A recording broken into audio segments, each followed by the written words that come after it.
ठाकरेंच्या शिवसेनेकडून मुंबईकरांशी बेईमानी करण्यात आली। ठाकरेंच्या शिवसेनेकडून 1 लाख कोटींची बेईमानी करण्यात आली। भारतीय जनता पक्षाचे नेते आशिष शेलार यांनी आता थेट आरोप केलेत।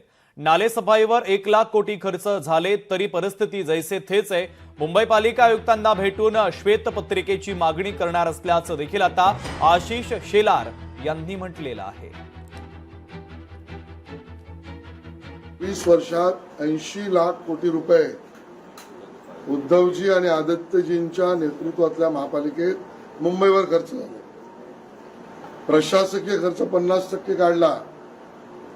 मी सरसकट म्हणतोय तरी 40 लाख कोटी रुपये विकासावर खर्च झाले। त्यातले 10%च मुंबईतला पाऊस, पावसातनं तुंबणारी मुंबई आणि तुंबई यासाठी उद्धवजी आणि आदित्यजी ठाकरेंच्या नेतृत्वात चालणाऱ्या महानगरपालिकेने 1 लाख कोटी रुपये खर्च केला। मग ही मुंबईकरांची बेईमानी आदित्यजी आणि उद्धवजी तुमची नाहीये का? लोकशाही मराठी ऐका, पहा, जागरूक रहा।